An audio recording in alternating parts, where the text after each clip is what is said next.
교재 49쪽입니다. 여호사밧 왕은 아람과의 전쟁 후 곧바로 2차 종교 개혁을 실시하여 전쟁으로 인한 정치적, 경제적 위기를 일시적으로나마 넘길 수 있었습니다.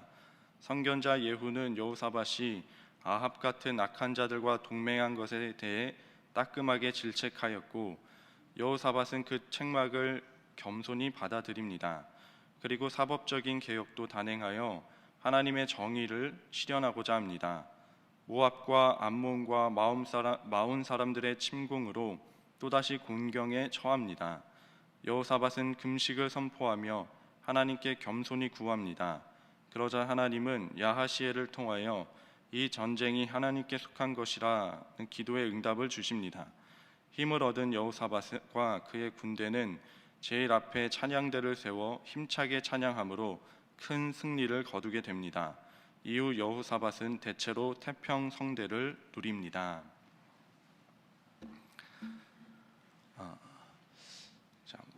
우리는 때로 정말 감당하기 힘든 어려움과 위기를 만날 때가 있습니다. 그럴 때 우리는 신앙인으로서 어떤 자세를 취해야 하는지 오늘 본문 말씀을 통해 두 가지 교훈을 함께 살펴보고자 합니다. 첫 번째 기도 제목입니다. 믿음으로 주님께 나아가고 믿음으로 기도하게 하옵소서. 믿음으로 주님께 나아가고 믿음으로 기도하게 하옵소서. 성경에 보면 사람들마다 문제가 생길 때 취한 자세가 각각 다른데 크게 나누면 두 가지로 볼 수 있습니다. 하나는 불신앙적인 자세이고 하나는 믿음의 자세입니다. 불신앙적인 자세의 대표적인 경우는 출애굽 이후에 모세가 가나안 땅에 정탐꾼을 보낸 일입니다. 그때 정탐꾼들은 가나안 땅을 정탐한 후에 백성들에게 이렇게 전달하지요. 가나안 자손들은 우리보다 크고 강한 민족이다. 우리는 그들에 비해 메뚜기와 같이 작은 민족이다 라고 전달합니다. 정탐꾼들의 이 말을 듣고 난 후 백성들은 두려움에 떨었습니다. 그리고 모세와 하나님을 원망하기 시작합니다. 그러자 하나님께서 그들을 징계하셨지요. 그런데 정탐꾼들이 과연 잘못된 말을, 틀린 말을 전달한 것일까요? 정탐꾼들은 틀린 말을 전달하지 않았습니다. 본 그대로를 전했습니다. 그럼에도 불구하고 그들은 하나님께 징계를 받았습니다. 왜냐하면 틀린 말을 해서 징계를 받은 것이 아니라 믿음이 없기 때문이었습니다. 성도에게 중요한 것은 믿음을 갖고 그 믿음을 잃어버리지 않는 것입니다. 틀린 말을 하지 않는 것, 바른 말 하는 것, 옳은 말 하는 것, 현실을 보고 정확하게 판단하는 말을 하는 것 다 중요합니다. 그러나 성도에게 있어 가장 중요하고 결코 잃어버려서 안 되는 것은 바로 믿음의 말입니다. 믿음이 중요하다라는 것입니다. 성경에 믿음이란 말이 몇 번 나오냐면 믿음이란 말은 무려 250번 정도 나오고 믿는다라는 말은 500번 이상 나온다고 합니다. 그 정도로 믿음은 성경이 가르치는 아주 중요한 교훈 중 하나이고 또 하나님의 모든 은혜가 믿음이라는 통로를 통해 우리에게 공급되어지기 때문에 믿음은 정말 중요합니다. 그래서 믿음은 성도가 세상을 사는 가장 핵심적인 방법입니다. 그럼 이제 오늘 본문 역대하 20장 3절 말씀을 함께 읽겠습니다. 역대하 20장 3절 말씀. 시작. 여호사밧이 두려워하여 여호와께로 낯을 향하여 간구하고 온 유다 백성에게 근심과 공포하매. 자, 여호사밧은 처음에 적군이 쳐들어온다는 소식을 듣고 두려워했습니다. 할 수 있는 것이 아무것도 없었기 때문입니다. 보통 전쟁에서 승리하기 위해서는 적어도 두 가지가 필요했는데 하나는 군사력이고 하나는 훌륭한 작전이 있어야 했습니다. 군사력이 강하면 적들을 이길 가능성이 아주 크고 또 군사력이 없을지라도 훌륭한 작전과 전략이 있으면 전쟁에서 승리할 수 있습니다. 그런데 여호사밧에게는 이 두 가지 모두가 없었다고 성경은 기록합니다. 우리 12절 말씀도 20장 12절 말씀도 함께 읽어보겠습니다. 시작. 우리 하나님이여 그들을 징벌하지 아니하시나이까. 우리를 치러 오는 이 큰 무리를 우리가 대적할 능력이 없고 어떻게 할 줄도 알지 못하옵고 오직 주만 바라보나이다 하고.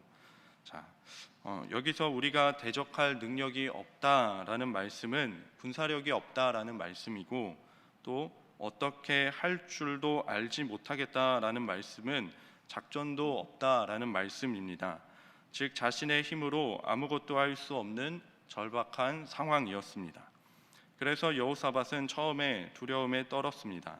그런데 여호사밧처럼 우리도 여러 큰 문제로 두려움에 떨 수 있습니다. 그러나 중요한 것은 그 두려움 뒤에 내가 어떠한 자세를 취해야 하는가, 이것이 중요하다라는 말씀입니다. 여호사밧은 처음에 두려움에 떨었지만 그 두려움에 무너지지 않고 믿음의 자세를 취했습니다. 그 믿음의 자세가 무엇이냐? 주님께 나아가고 주님을 바라보는 것이었습니다. 성경은 여호사밧이 어떻게 주님을 바라보았냐 하면 오직 주님만을 바라보았다고 표현합니다. 오직 주님만 바라보았다. 이것은 더 이상 주님 아니면 의지할 곳이 없다라는 절박한 표현이죠. 여호사밧은 정말 하나님을 바라보는 일밖에는 할 수 있는 것이 아무것도 없었습니다. 그런데 절박하다고 해서 누구나 하나님을 바라보고 하나님께 나아갈 수 있는 것은 아닙니다. 가나안 땅에 들어가기 전 이스라엘 백성들도 절박하고 두려운 상황에 놓였지만 그들은 하나님을 바라보지 않았습니다. 오히려 두려움에 무너져 하나님을 원망하고 그 자리에서 도망가고자 했습니다. 이스라엘 백성들은 왜 그랬을까요? 믿음이 없었기 때문입니다. 믿음이 없는 사람들은 하나님께 아무런 기대를 하지 않지요. 그래서 믿음이 없이는 결코 하나님 앞에 나아갈 수 없는 것입니다. 반대로 여호사밧은 믿음이 있었기에 두려운 상황에 무너지지 않고 하나님께 나아갈 수 있었습니다. 자, 그러자 하나님께서 어떻게 말씀하셨는가? 15절 말씀입니다. 20장 15절 말씀 제가 읽어드리겠습니다. 야하시엘이 이르되 온 유다와 예루살렘 주민과 여호사밧 왕이여 들을지어다. 여호와께서 이같이 너희에게 말씀하시기를 너희는 이 큰 무리로 말미암아 두려워하거나 놀라지 말라. 이 전쟁은 너희에게 속한 것이 아니요 하나님께 속한 것이다. 하나님께서 전쟁을 대신 맡아주시고 싸워주시겠다고 말씀하십니다. 우리도 험악한 세상을 살아가다 보면 여호사밧같이 어려운 문제에 부딪힐 때가 종종 있지요. 보통 어려운 문제가 아니라 내 힘으로 무엇 하나 할 수 없는 큰 어려움을 겪을 때가 있습니다. 그런데 바로 그때가 하나님의 은혜와 능력을 경험할 수 있는 시간이라고 성경은 말씀합니다. 주님은 말씀하셨지요. 여호와의 눈은 온 땅을 두루 감찰하사 전심으로 자기에게 향하는 자들을 위하여 능력을 베푸시나니. 자, 여러분, 하나님께서는 전심으로 하나님께 나아가는 자들에게 능력을 베푸신다라고 말씀하셨습니다. 또한 히브리서 말씀에 믿음이 없이는 하나님을 기쁘시게 하지 못하나니 하나님께 나아가는 자는 반드시 그가 계신 것과 또한 그가 자기를 찾는 자들에게 상 주시는 이심을 믿어야 할지니라 라고 말씀하셨습니다. 그러니 우리에게 어려움이 생긴다면 믿음으로 나아가십시오. 전심으로 주님께 나아가는 자들에게 능력을 베푸신다는 이 말씀을 믿는 믿음으로 하나님께 나아가시길 바랍니다. 또한 하나님께 믿음으로 나아갈 뿐만 아니라 하나님께 나아가서 믿음으로 기도하십시오. 하나님 앞에 나와 기도하는데 누군가는 자꾸 의심이 들 때가 있습니다. 하나님께서 나의 기도를 과연 듣고 계실까? 내 기도에 응답해 주실까? 기도해봤자 되겠어라고 의심이 들 때가 있습니다. 그러나 성경은 의심하지 말고 이렇게 말씀하십니다. 오직 믿음으로 구하고 조금도 의심하지 말라. 의심하는 자는 마치 바람에 밀려 요동하는 바다 물결 같으니라고 말씀하셨습니다. 그러니 우리가 의심하기보다 하나님께 나아가는 자들은 반드시 상을 주시고 응답해 주신다는 믿음으로 기도하십시오.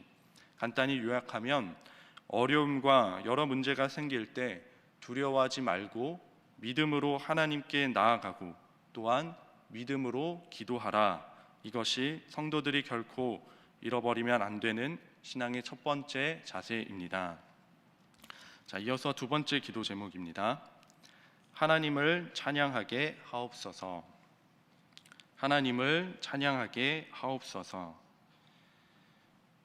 하나님이 일하기 시작할 때 믿음과 동반되는 일이 있습니다. 바로 찬양입니다. 찬양은 하나님을 높이는 것이고 하나님을 자랑하는 것입니다. 그리고 이러한 찬양은 능력이 있습니다. 여호사밧이 하나님께 믿음으로 나아간 후 하나님께서 대신 싸워 주시겠다고 말씀하셨습니다. 그런데 하나님께서 대신 싸워 주신다고 하여 여호사밧과 그의 백성들이 아무것도 하지 않았던 것이 아닙니다. 이들은 무엇을 했느냐? 바로 하나님을 찬양했습니다. 21절 말씀입니다. 우리 20장 21절 말씀. 네, 제가 읽어드리겠습니다. 백성과 더불어 의논하고 노래하는 자들을 택하여 거룩한 예복을 입히고 군대 앞에서 행진하며 여호와를 찬송하여 이르기를 여호와께 감사하세 그의 인자하심이 영원하도다 하게 하였더니. 자, 여호사밧은 노래하는 자들을 세워 군대 앞에 행진하게 했습니다. 찬양함으로 전쟁을 시작한 것입니다. 그리고 전쟁을 시작할 때만 찬양한 것이 아니라 전쟁의 끝도 찬양으로 마무리했습니다. 26절 말씀입니다. 26절 말씀 제가 읽어드리겠습니다. 넷째 날에 무리가 부라가 골짜기에 모여서 거기서 여호와를 송축한지라. 그러므로 오늘날까지 그곳을 부라가 골짜기라 일컫더라. 자, 여호사밧과 백성들은 찬양으로 전쟁을 시작했고 찬양으로 끝냈습니다.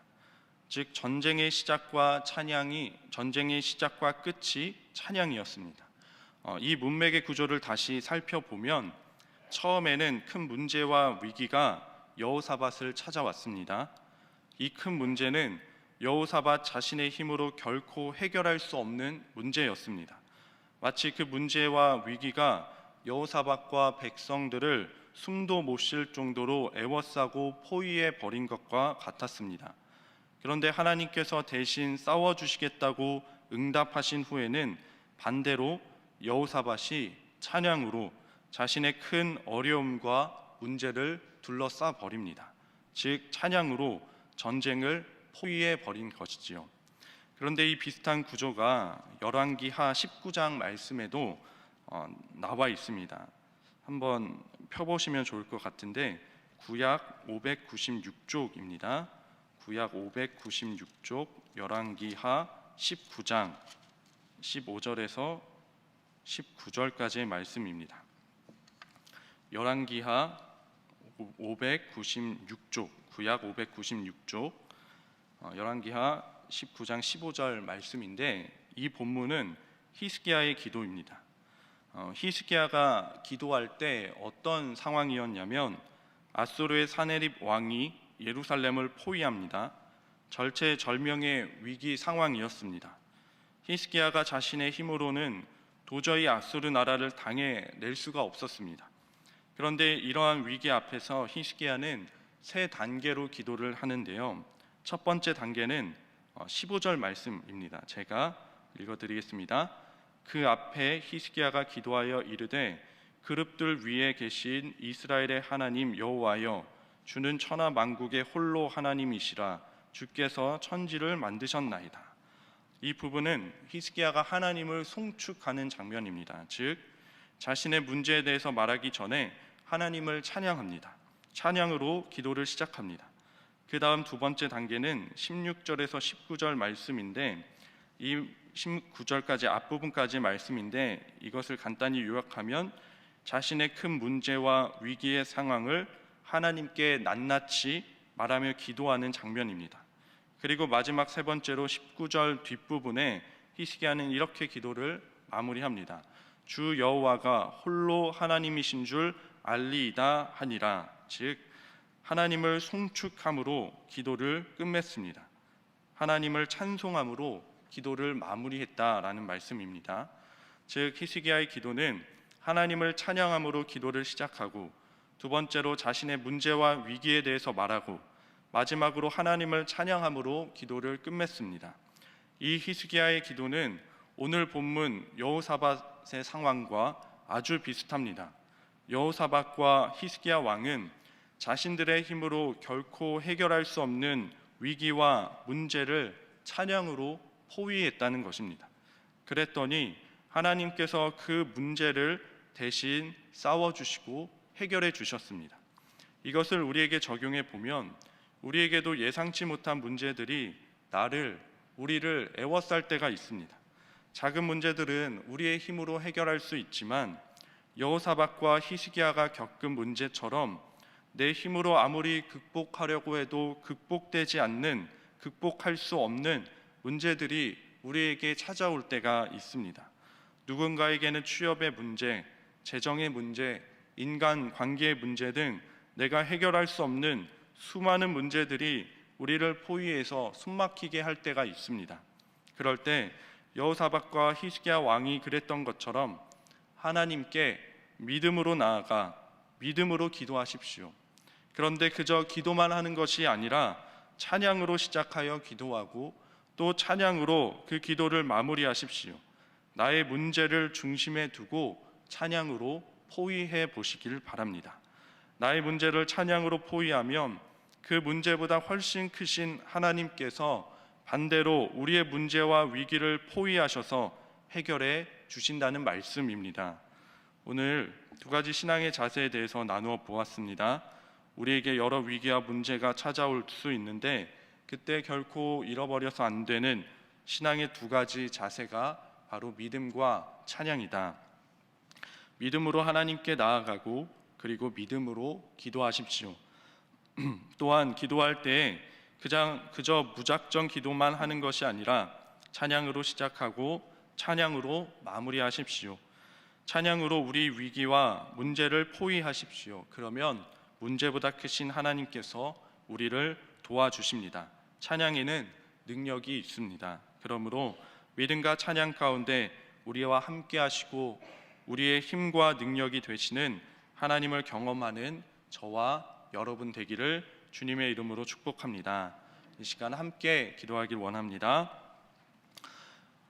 우리가 두려움과 어려운 상황을 맞이해서 두려운 상황이 찾아올 수 있는데 그 두려움에 우리가 무너지는 것이 아니라 여호사밧 왕이 그랬던 것처럼 믿음으로 하나님께 나아가서 주님을 바라보고 또 믿음으로 기도하는 저희가 되게 해달라고, 또한 찬양에는 능력이 있기 때문에 우리의 문제를 찬양으로 포위하여 하나님의 능력과 역사심을 볼 수 있게 해달라고 기도하시길 원합니다.